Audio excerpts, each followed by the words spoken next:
یہ شریعت کا فیصلہ ہے۔ اور یہاں پر سب سے پہلا مصرف ہی بیان یہ کیا اللہ پاک جل شانہ نے، ما انفقتم من خیر فللوالدین، جو تم مال خرچ کرو وہ والدین کے لیے ہے۔ تو اس سے یہ معلوم ہوا کہ یہ زکوٰۃ کا بیان نہیں ہو رہا، یہاں پر بیان ہو رہا نفلی صدقات کا۔ اگلے سوال میں بھی اور اس سوال میں بھی نفلی صدقات میں سب سے پہلے سب سے بڑھیا مال وہ ہے جو قریبی رشتہ داروں اور والدین پر خرچ کیا جائے۔ اس سے یہ بھی معلوم ہوا کہ جو رشتہ داروں پر والدین پر آدمی خرچ کرتا ہے اس کے اندر اگر اجر و ثواب کی نیت کرے گا تو وہ بھی انفاق فی سبیل اللہ شمار ہوگا کہ اللہ کے راستے میں خرچ کیا ہے، کیونکہ اللہ خود حکم فرما رہے ہیں سب سے پہلے والدین پر تم خرچ کرو، ما انفقتم من خیر فللوالدین۔ بہترین مال وہ ہے جو سب سے پہلے والدین پر خرچ کیا جائے۔ من الشیطان الرجیم، بسم اللہ الرحمن الرحیم۔ یسألونک ماذا ينفقون قل ما انفقتم من خیر فللوالدین والاقربین والیتامى والمساکین وابن السبیل وما تفعلوا من خیر فإن اللہ به علیم۔ وہ آپ سے سوال کرتے ہیں کیا مال خرچ کریں؟ آپ فرما دیجئے جو کچھ تم خرچ کرو گے وہ مال والدین کے لیے ہے، قریبی رشتہ داروں کے لیے ہے، یتیموں کے لیے ہے، مسکینوں کے لیے ہے اور مسافروں کے لیے ہے۔ اور جو کچھ بھی تم خرچ کرو گے اپنے مال میں سے اللہ پاک جل شانہ کو خوب جاننے والے ہیں۔ آیت نمبر 215 ہے سورہ بقرہ کی۔ یہ وہ سوالات چل رہے ہیں جو آپ کے اصحاب نے آپ سے کیے نبی پاک صلی اللہ علیہ وسلم سے۔ پھر ہم وہی بات پرانی دہرا لیں کہ حضرت ابن عباس رضی اللہ تعالیٰ نے فرمایا کہ صحابہ جیسی بہترین جماعت روئے زمین پر نہیں آئی۔ جو نبی پاک صلی اللہ علیہ وسلم کے ساتھی تھے، آپ کے تربیت یافتہ تھے، لیکن ان کا ادب و احترام اتنا زیادہ تھا کہ ان کی زندگی کے جو قرآن میں سوال نقل کیے گئے ان کی تعداد ٹوٹل صرف 13 ہے، صرف 13 سوالات کی اندازہ کریں۔ یعنی جس کو محبت ہوتی ہے وہ تو سوال پہ سوال کرتا ہے، یہ بھی پوچھتا ہے وہ بھی پوچھتا ہے، اور دین نیا اس وقت آ رہا تھا، وہی نازل ہو رہی تھی اور اسلام جی کی جو ہے بنیاد پڑ رہی تھی، سوالات پہ سوالات ہونے چاہیے تھے، لیکن ادب و احترام کا اس درجے خیال تھا کہ بہت کم سوال کیا کرتے تھے۔ بس ان کا زیادہ جو تھا وہ عمل پر زور تھا، جو آپ نے بتا دیا اس پر عمل کیا کرتے تھے۔ آپ صلی اللہ علیہ وسلم نے یہ بھی فرما دیا ایک مرتبہ ایک حدیث میں کہ زیادہ سوال نہ کیا کرو۔ بنی اسرائیل زیادہ سوال کرتے تھے تو اپنے آپ کو پھنسا لیتے تھے۔ اس کی ایک مثال بھی حدیث میں ملتی ہے، غالباً مسلم شریف کی حدیث ہے۔ نبی پاک صلی اللہ علیہ وسلم سے ایک صحابی نے پوچھا کہ یا رسول اللہ حج فرض ہے، حج فرض کیا گیا نا؟ تو یا رسول اللہ ہر سال حج فرض ہے؟ اس نے سوال کیا یا رسول اللہ ہر سال حج فرض ہے؟ آپ صلی اللہ علیہ وسلم خاموش رہے۔ پھر اس نے سوال کیا یا رسول اللہ ہر سال حج فرض ہے؟ پھر آپ خاموش رہے۔ پھر اس نے سوال کیا تو تیسری مرتبہ یا رسول اللہ ہر سال حج فرض ہے؟ آپ پھر بھی خاموش رہے۔ تو تھوڑی سی دیر گزری تو اس کے بعد آپ نے فرمایا کہ دیکھو میں صاحب شریعت ہوں، اگر میں صرف کہہ دیتا نا ہاں، بس اتنی کہنے کی دیر تھی ہاں، تو وہ شریعت بن جاتی، کیونکہ آقا کے منہ کا لفظ جو ہے وہ شریعت ہے، تو صرف ہاں کہہ دیتا تو وہ شریعت بن جاتی، ساری امت مصیبت مشقت میں پڑ جاتی۔ ہر سال کون حج کر سکتا ہے؟ زندگی میں ایک مرتبہ نہیں کر سکتے ہم، اتنا پیسہ، اتنا سفر، اتنا مطلب ہے کچھ کرنے کے بعد پھر حج کر سکتے۔ تو اس لیے فرمایا کہ جتنا میں کہہ دوں اس پر عمل کر لیا کرو، غیر ضروری سوالات نہ کیا کرو۔ تو اس لیے ہمیں بھی جو ہے نا غیر ضروری سوالات سے احتراز کرنا چاہیے، جس کا نہ دین سے کوئی مطلب نہ دنیا سے کوئی مطلب۔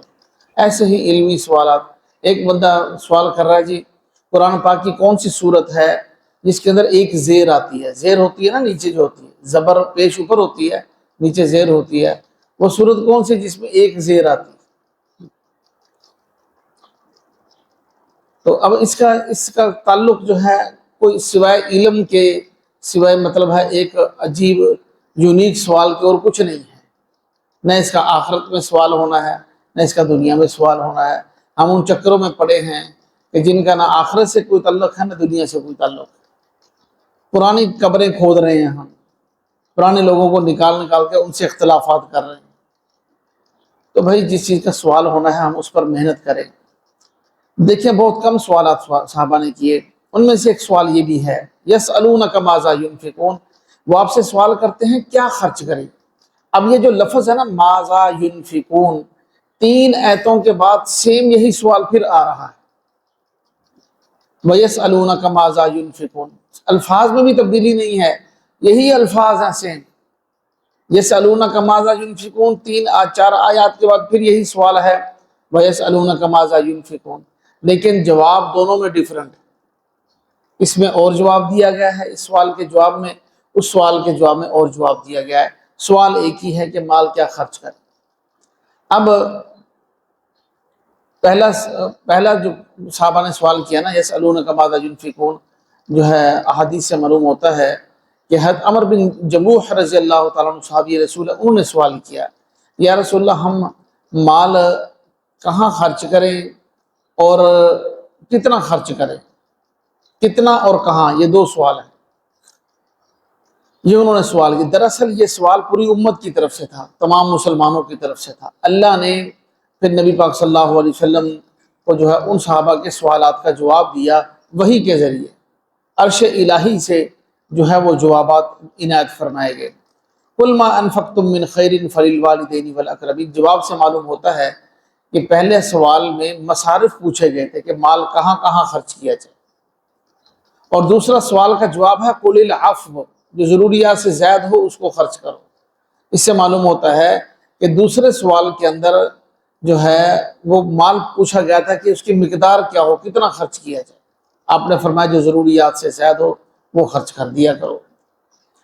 تو اب پہلی آیت میں اللہ پاک جل شانہ نے جو صراحتاً بیان کیا وہ یہی کہ یسألونک ماذا ینفقون، اب سوال یہ ہوگا کہ وہ آپ سے سوال کرتے ہیں کہ مال کہاں خرچ کریں، آپ فرما دیجئے کہ جو تم خرچ کرو مال وہ والدین کے لیے سب سے پہلے نمبر پر، والاقربین قریبی رشتہ داروں کے لیے، والیتامى یتیموں کے لیے، والمساکین مسکینوں کے لیے، وابن السبیل اور مسافروں کے لیے، ان پر اپنا جو ہے وہ مال تم خرچ کر سکتے ہو جب تم نے مال خرچ کرنا ہے۔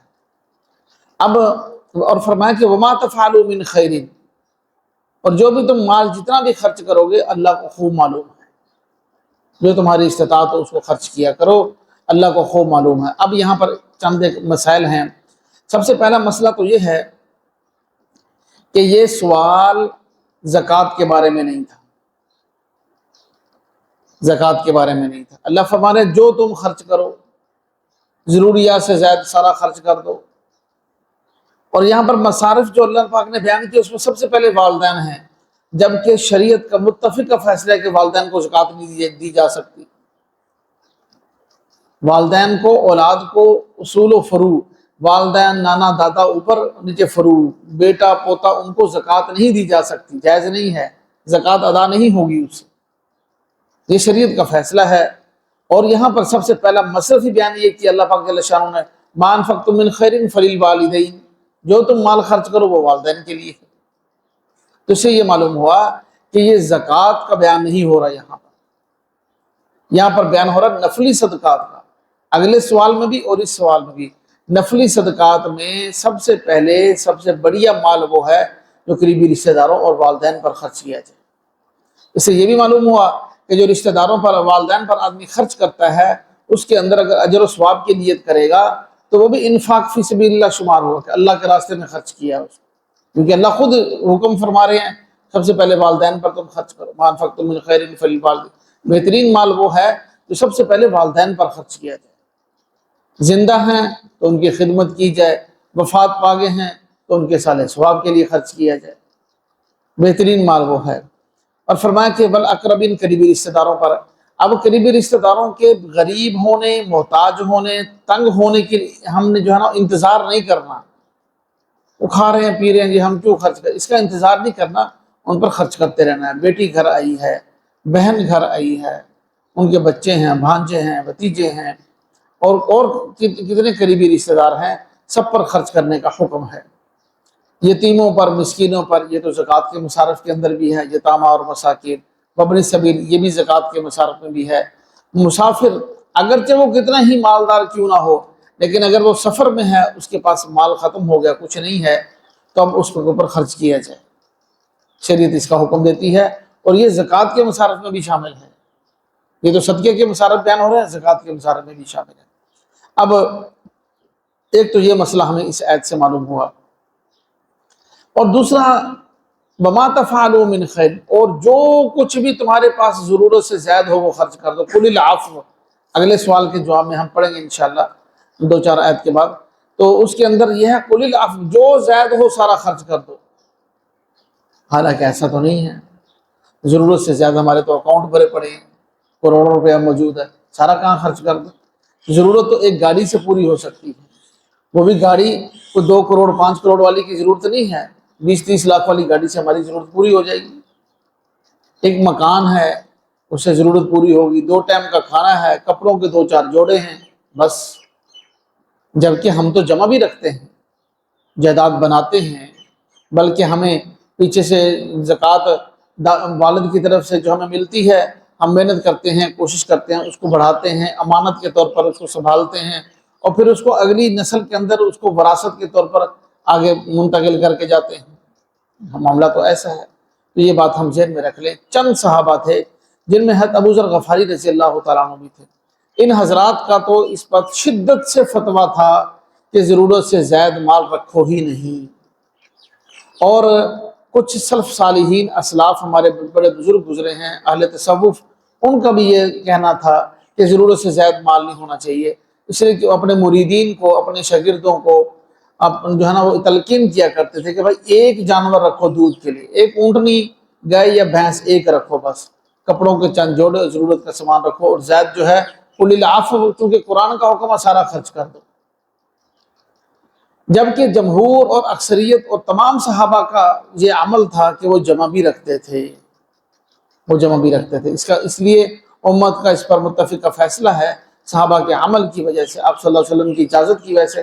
آپ نے خود امیر صحابہ کرام کو دیکھا، عبد الرحمن سب کو دیکھا، کبھی نہیں یہ فرمایا کہ بالکل نہ رکھو سارا خرچ کر دو۔ آپ نے جو ہے کبھی ان کو اس لیے نبی پاک صلی اللہ علیہ وسلم کے سامنے بھی صحابہ کا یہ عمل تھا، آپ کے جانے کے بعد بھی اکثریت اور سب صحابہ کا یہ عمل رہا کہ وہ مال جمع بھی رکھتے تھے اپنے پاس، اپنی اولاد کے لیے، اپنے آسانی کے لیے جمع بھی رکھتے تھے۔ اس لیے جمع رکھنا بھی جو ہے وہ جائز ہے، لیکن جو ہے جہاں ضرورت ہو وہاں خرچ کیا جائے، یعنی سٹاک ایسا نہ کیا جائے کہ جب تنگی ہوگی پھر خرچ کریں گے۔ سٹاک چیزیں ہونا شروع ہو جاتی ہیں کہ رمضان میں جا کر جو ہے وہ ریٹ مہنگے کر کے بیچیں گے، یا آگے ابھی جو ہے گندم اور مہنگی ہونی ہے، بکتے بکتے جو ہے وہ 3000 سے چلی 4500 ریٹ پہنچ گیا ہے، اور کہہ رہے ہیں 6000 تک، بار کہہ رہے ہیں کہ 10,000 تک اس کا ریٹ جائے گا۔ تو ابھی سٹاک کر کے رکھ لی ہے، 200-400 من گندم لے کے رکھ لی، اور وہ 2-3-4 مہینے کے بعد وہ 100 من کے پیچھے ہر بندے کو 2-2 لاکھ بچ جائے گا، تو 4-4 لاکھ بچ جائے گا۔ تو وہ کہہ رہا جی ٹھیک ہے، اس پر کمائی کریں گے جب لوگوں کے تنگ ہو جائیں گے حالات۔ تو اس سٹاک کی اجازت نہیں ہے، لیکن ویسے اگر مال اپنے لیے رکھا جائے، جیسے لوگ گھروں میں 10-20 من گندم رکھ لیتے ہیں کھانے کے لیے، تو اس میں کوئی حرج نہیں ہے، رکھ بھی سکتے ہیں۔ تو یہ ضرورت کی چیز ہے تاکہ کل کو ہمیں کسی کے سامنے ہاتھ نہ پھیلانا پڑے۔ تو یہ کچھ ایک مسائل اس آیت میں سے جو ہے فقہاء کرام نے جو ہے وہ اخذ کیے ہیں، وہ ہمارے سامنے آ گئے۔ ایک تو یہ آیتیں جو ہیں وہ صدقے کے بارے میں ہیں، زکوٰۃ کے بارے میں نہیں۔ دوسرا یہ بھی معلوم ہو گیا کہ جو ہم خرچ کریں گے، اور اس میں سب سے بہترین مصرف سب سے پہلے جو ہے وہ والدین ہیں، اپنے مال کو خرچ کرنے کا۔ اور اس کے ساتھ تیسری بات یہ بھی معلوم ہو گئی کہ مال جمع بھی کر سکتے ہیں، کوئی یہ لازمی نہیں ہے کہ نہ جمع کریں۔ اسی وجہ سے اختلاف ہو گیا تھا نا، حضرت ابو ذر غفاری سب صحابہ سے جو ہے وہ سخت اختلاف کرتے تھے، مزاحمت کرتے تھے۔ حضرت عثمان رضی اللہ تعالیٰ کے دور خلافت میں جب دیکھا گیا کہ حضرت ابو ذر کی وجہ سے جھگڑے ہو رہے ہیں، تو حضرت عثمان نے سوچا کہ کہیں یہ معاملہ بڑھ ہی نہ جائے زیادہ۔ تو یہ ایک مطلب ہے، ان کو آپ صلی اللہ علیہ وسلم کی خاص صحبت یافتہ تھے، اور بڑی مشقتوں سے شروع میں اسلام لے آئے تھے، بہت بڑے ڈاکو تھے قبیلہ غفار کے، آنے جانے والے قریش کے قافلوں کو لوٹ لیا کرتے تھے۔ اب یہ وقت آیا کہ مسلمان ہو گئے۔ سب سے بڑے زاہد، عابد اور بزرگ جو ہے ابو ذر غفاری رضی اللہ تعالیٰ۔ اس لیے جو زاہد ہوتا ہے اس کے دل میں مال کی اہمیت نہیں ہوتی۔ ایک بادشاہ نے وزیر سے نا، وزیر کو کچھ پیسے دیے، دراہم دینار دیے کہ جا کر جو ہے نا زاہدوں کے اندر تقسیم کرو۔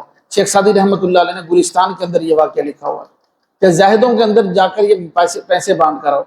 وہ وزیر صبح سے اپنا فوجیوں کا دستہ لے کر گھوڑوں پہ نکلا، شام کو بڑے بڑے شہروں کا چکر لگا کر جو ہے وہ واپس آ گیا، اور آ کر کہنے لگا جی میں نے تو کئی شہروں کا چکر لگا لیا، مجھے کچھ زاہد نہیں ملا، مجھے کچھ زاہد نہیں ملا۔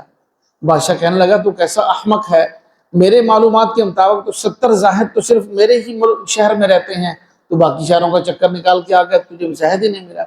وہ کہنے لگا بادشاہ سلامت، بات یہ ہے کہ جس کو میں دیتا تھا نا، جو لیتا تھا نا مجھ سے آگے سے لینے کے لیے تیار ہو جاتا تھا، وہ زاہد نہیں ہوتا تھا، اور جو اصلی زاہد تھے وہ لیتے نہیں تھے، تو اس لیے مجھے اصلی زاہد کو ملا ہی نہیں ہے۔ جس کو میں دیتا تھا شروع میں نہ کرتا تھا، بعد میں وہ لینے کے لیے تیار ہو جاتا تھا۔ زاہد اس کو کہتے ہیں جس کے دل میں زہد اور تقوی جس کو کہا جاتا ہے، وہ یہی ہے کہ بالکل مال کی محبت اور جگہ ہو ہی نہیں اس کے دل میں، شہرت کا اس کے دل میں شبہ بھی نہ ہو، بالکل مجھے شہرت چاہیے، مجھے تعریف چاہیے۔ تو یہ اللہ پاک ہمیں نصیب فرمائے۔ باقی بہرحال مال کو جمع کرنے کی اجازت ہے، اور یہ بھی اس سے معلوم ہوا۔ اب ایک بات بہت ضروری ہے، والدین پر ہم خرچ کریں۔ ہمارے وقت کا جو المیہ ہے کہ والدین کو جو ہے نا اولڈ ایج ہوم کے اندر جا کر چھوڑ آتے ہیں، عیدی ہوم کے اندر جا کر جو ہے نا والدین جا کر دیکھے قسمہ پرسی کی حالت ہے، وہ بیچارے رو رہے ہیں کہ ساری زندگی ہم نے کمایا، اب ہمارے بچوں نے ہمیں اٹھا کر اولڈ ایج ہوم کے اندر ڈال دیا۔ ایک شخص جو ہے نا اپنے والد کو پیسے دیا کرتا تھا، اور وہ اپنے ہاتھ پر رکھ کر نا جو سیدھے ہاتھ کر کے دیا کرتا تھا، دونوں ہاتھوں سیدھے کرتا، ان کے اوپر مال پیسے رکھتا اور اپنے والد کو پیش کرتا۔ تو کسی دن کسی نے ان سے سوال کیا کہ آپ اپنے والد کو پیسے دیتے وقت، مال دیتے وقت ایسے کیوں پیش کرتے ہیں؟ وہ کہنے لگا کہ نبی پاک صلی اللہ علیہ وسلم کی حدیث ہے کہ اوپر والا ہاتھ نیچے والے ہاتھ سے بہتر ہے، تو میں اپنے والد کا ہاتھ بہتر رکھنا چاہتا ہوں۔ اگر میں یوں دوں اوپر سے تو میرے والد کا ہاتھ نیچے آ جائے گا، میں ایسا نہیں کرنا چاہتا، میں یوں پیش کرتا ہوں تاکہ میرے والد کا ہاتھ ہمیشہ اوپر رہے، اور وہی بہتر ہاتھ ہو کہ میرا مال سارا میرے والد کا۔ ایک حدیث کے اندر ایک مقدمہ آپ صلی اللہ علیہ وسلم کی بارگاہ میں پیش ہوا، اس میں آپ صلی اللہ علیہ وسلم نے یہی فرمایا۔ صحابی رسول جو نوجوان تھے کہ ان کے بوڑھے والد نے ان کا مال خرچ کر لیا، تو آپ صلی اللہ علیہ وسلم نے انہوں نے آ کر شکایت کی، آپ نے فرمایا انت و مالک لابیک، پکڑ کر اس کو جھنجھوڑا کہ تو اور تیرا مال تیرے والد کا ہے۔ اس لیے بھائی والدین تو جنت ہیں، ان کے لیے جن کے حیات ہیں ان کے اوپر مال خرچ کریں، اور یہاں تک کہ اگر ہم ان کے پاؤں دھو کر بھی پیتے رہیں تو ان کا حق ادا نہیں کر سکتے، چاہے جتنی ٹیکنالوجی ترقی کر جائے، جہاں مرضی پہنچے۔ اور اس کے ساتھ ساتھ جو ہے جن کے والدین فوت ہو گئے ہیں وہ بھولے نہیں کبھی بھی، روزانہ کی بنیاد پر، ماہانہ کی بنیاد پر، ہفتہ وار کچھ نہ کچھ مال اللہ پاک نے دیا ہے۔ انہوں نے کتنی قسمہ پرسی سائیکلوں پہ سفر کیے، پیدل سفر کیے، مشقتیں کر کے ہمیں آج یہاں تک پہنچا دیا ہے، ہمارے کپڑوں پہ داغ نہیں لگتا، ہم ایسا کھانا کھاتے ہیں جو انہوں نے شاید ساری زندگی نہ کھایا ہو، یا ڈشیں انہوں نے دیکھی بھی نہ ہو جو ہم استعمال کرتے ہیں۔ اتنا مال ہمارے لیے وہ بنا کر گئے، اب ہم ان کے سال ثواب کے لیے خرچ بھی نہ کریں، کتنی بڑی زیادتی۔